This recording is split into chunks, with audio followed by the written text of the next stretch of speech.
Hello दोस्तों, रोचक कथाएं चैनल में आप सभी का स्वागत है।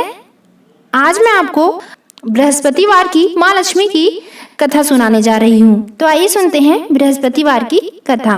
भारतवर्ष के सौराष्ट्र देश में द्वापर युग की यह कहानी हुई है। सौराष्ट्र में उस समय भद्रसर्वा नाम के राजा थे।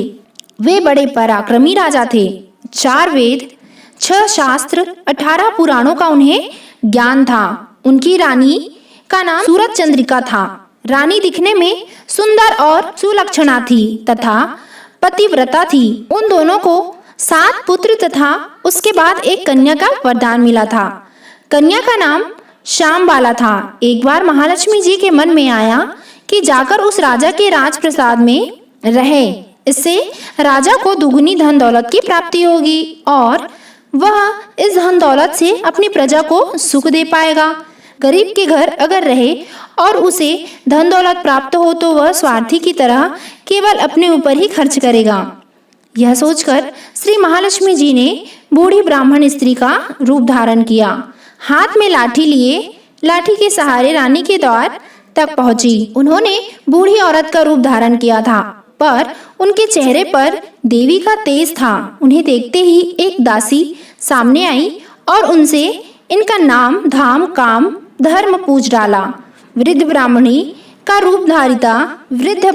रूप धारित माता लक्ष्मी ने कहा, बालिके, मेरा नाम कमला है। मेरे पति का नाम भुवनेश है। हम द्वारिका में रहते हैं। तुम्हारी रानी पिछले जन्म में एक वैश्य की पत्नी थी। वह वैश्य गरीब था।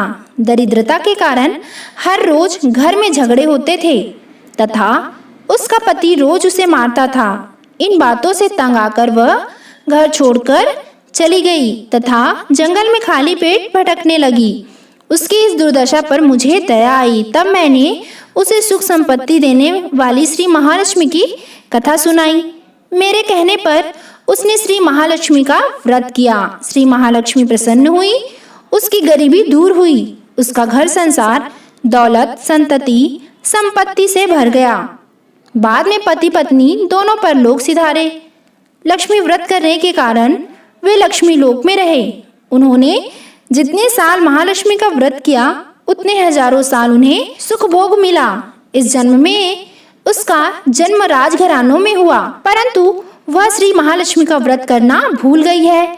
उसे यह याद दिलाने में यहाँ आई हूँ। बुढ़िया की बातें सुनकर दासी ने उन्हें प्रणाम किया तथा श्री महालक्ष्मी का व्रत किस तरह किया जाए इस बारे में पूछा।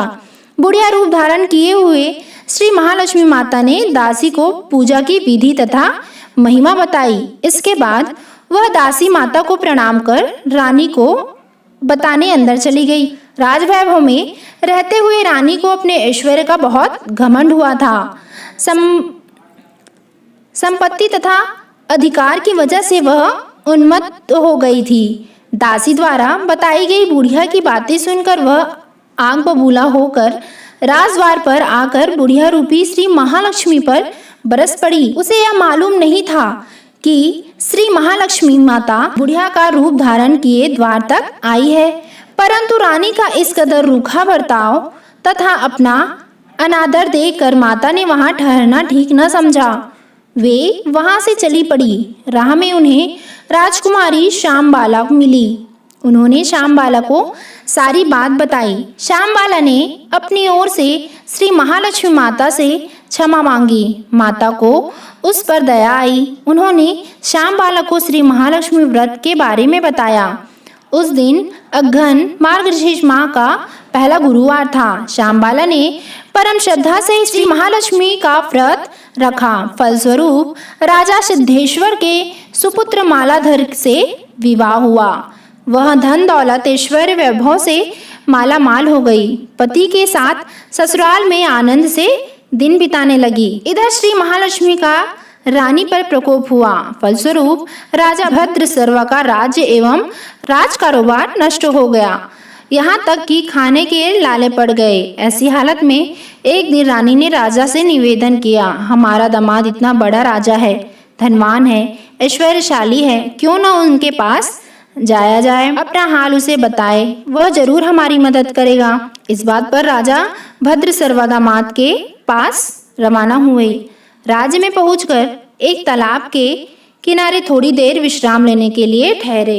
तालाब से पानी लेने आते जाते दासियों ने उन्हें देखा। उन्होंने विनम्रता से पूछा कि जब उन्हें यह मालूम हुआ कि वे रानी श्यामबाला के पिता हैं, तो दौड़ते हुए जाकर उन्होंने रानी की सारी बात बताई। रानी ने दासी के हाथ राज परिधान भेजकर बड़े ठाट से उनका स्वागत तथा आदर सत्कार किया, खान पान करवाया। जब वे लौटने लगे तो सोनों की मोहरों से भरा घड़ा दिया। राजा भद्रसर्वा जब वापस लौटे तो उन्हें देखकर रानी सूरज चंद्रिका खुश हुई। उन्होंने सोने की मोहरों से भरे घड़े का मुंह खोल दिया, पर हाय भगवान, घड़े में धन के बदले कोयले मिले।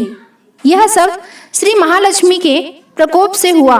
इस प्रकार दुर्दशा में और कई दिन बीत गए। इस बार रानी स्वयं अपनी कन्या के पास गई।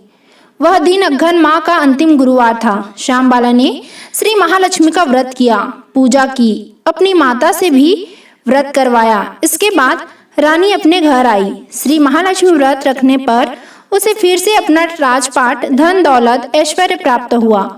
वह फिर से सुख शांति आनंदमय जीवन बिताने लगी। कुछ दिनों के बाद राजकन्या श्यामबाला अपने पिता के घर आई। उसे अपने घर देखकर सूरज चंद्रिका को पुरानी बातें याद आई। यह कि श्यामबाला ने अपने पिता को घड़ा भर कोयला दिया था और उसे तो कुछ भी नहीं दिया था। इसी कारण श्यामबाला को पिता के घर आने पर उसका आदर आतिथ्य नहीं हुआ, बल्कि अनादर हुआ। उसने इस बात का बुरा नहीं माना। अपने घर लौटते समय उसने पिता के घर से थोड़ा नमक ले लिया। अपने घर लौटने पर उसके पति ने पूछा, अपने मायके से क्या लाई हो? इस पर उसने जवाब दिया, वहाँ का सार लाई हूँ। पति ने पूछा, इसका मतलब क्या हुआ? श्यामबाला ने कहा, थोड़ा धीरज रखें, सब मालूम हो जाएगा। उस दिन श्यामबाला ने सारा भोजन नमक डाले बिना बनाया और परोसा।